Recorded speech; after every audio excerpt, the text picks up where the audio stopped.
complex that Grace referred to earlier began to become privatized. When mandatory sentences began to be put in place. Right? And so I was just listening to the radio on the way here, surprise, surprise, Democracy Now! Is talking about the impact of the prison industrial complex, and that in the 1970s they suggested there were 300,000 people in prison in the United States, which people thought then was high. But after the Reagan administration was done, it was over 3 million. 3 million.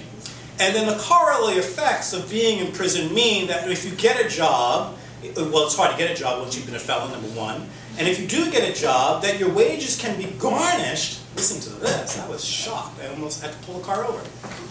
Your wages can be garnished because you have to pay back to the state the money that was put into your incarceration. Wow.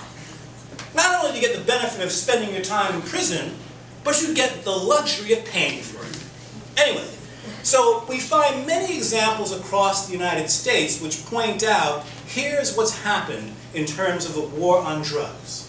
These individuals get stopped more often than others, and it goes down. I said, okay, we've got a set of data in the United States across a variety of cities, across a number of states. Can we look at another jurisdiction? Sure enough, look at the United Kingdom. Since the McPherson case, the McPherson inquiry, I'm not remembering the youth's name. It was a young male of African descent who was killed on the street corner. Sorry? Yeah. He was killed on a street corner by whites. His friends saw him get killed. They identified the whites to the police. The police made no arrest. His mother, a valiant woman, put up a fight for about 6 years until finally the Labour government established this inquiry. One of the things the inquiry did is it amended the Race Relations Act so it was mandatory on public bodies. And this led to the gathering of data upon police searches, seizures, questioning, etc., etc. So across the United Kingdom, in most cities that were collecting this data, the pecking order was persons of African descent, Asians and South Asians running parallel depending upon which jurisdiction you were looking at. Thank you. So what do you say when you look at a Canadian society whose laws are fairly similar, whose social composition in terms of its people, whether it's the issues of the United States and people have come up through the Underground Railroad or following the Loyalists, etc., or the United Kingdom being a commonwealth which has had similar immigration patterns as Canada, right? We have a similar kind of democracy as the United Kingdom does. Say, wait a minute, if it's happening there, and it's happening there, and we've got community anecdotes saying it's happening here, what's the likelihood is that it's not? So, for me, the point was to say to police authorities across the country, prove it. You know, so we had this little side joke in anti-racism work, is if we live in a society in which racism is a norm, to be an anti-racist, as an institution in particular, is to be an angel in hell. Right? And I ain't seen many angels in hell. So for me, it's prove it. If you're really an angel in hell, show me. The burden of proof is on you. Because otherwise, given the overwhelming evidence at our disposal, we already understand the situation. So racial profiling. One of the things that they've done over the while, and which I was honored to be asked to do this piece of research, is they established these task forces. So for example, around Mayor Arar, right? Interesting case of racial profiling happening at our international borders where an innocent person is sent off to be tortured, and lo and behold we find out there are probably other people who've had the similar experience, Shakawi, Almri, and so on. And there's probably more as well. Anyway, we established these task forces headed by eminent judges and with lawyers and all that kind of thing. And to my mind, in democracy, and I go back to the comments that Grace said would make, is what about our own task force? Comprised of people of color, of Aboriginal peoples, who could bring forward the visceral experiences that we have in our own lives, and then the learned experiences, the oral histories that tell us about how we are to live in this society.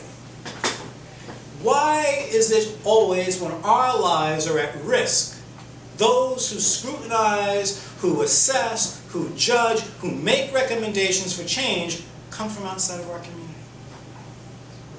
So as we go in this, and I like the analogy of the tent and dismantling the tent to put everyone out in the open, as we go into these scenarios, how do we begin to demand that what we need is space amongst ourselves where, you know, yeah, if you want to hear what we have to say, you can hear it, but we will control the agenda. We will establish who authorities are. It always shocked me to no end when the Aboriginal community, which has an oral tradition in many of its local environments, until 1997, I think the Gladue case, many elders were not allowed to give testimony in court on legal documents. Finally, the Supreme Court made a decision, well, yeah, they carry history in another way, right? But then even within that decision, they make a determination. They make a determination about what does it mean to be authentic these days in terms of one's Aboriginal presence and so on and so forth. And so posits that, you know, notions of Aboriginality are built in the past, not in the present. You know, so an Aboriginal person who walks in as a lawyer or a judge, well, maybe they're not so Aboriginal anymore. Anyway, that's a bit off the mark, other than to say that in our world today, to come at an issue of what racism is in society, what racialization means, how we feel it in terms of whether or not it's walking down the street and having to be concerned about police officers having a job and being worried about whether or not, quote unquote, one fits, right? Being pushed through these painful tribunal processes, as we'll probably hear about in a second. What if it were turned around and we had that power? And so I think for us, in the same way that the International Day for the Elimination of Racism began through community, the constructs in which we take our concerns to, we must be able to shape. And I think in some ways that we probably need to start saying to people, we're not going to go unless we can shape it. You can have your task force. It strikes me to no end when someone says the city of Toronto is no longer doing stuff because race is over. I mean, we used to do tons of things when I worked in the city of Toronto. It's shocking to hear that today. But maybe it's time that we learn the lesson that these institutions really try to buy time. And they do it at our expense.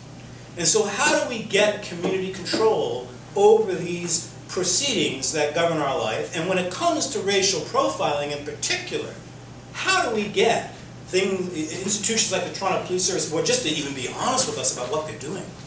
Why do they have to find out through the media? So as we go forward, I put forward a challenge to all of us about how we raise our voices, not just as individuals, as in unison. And it's wonderful to see the 4 organizations, or 5, whichever they are, working in unison to bring this event to us. I think that's the collective way of going forward into the future, and I have a smiling face here.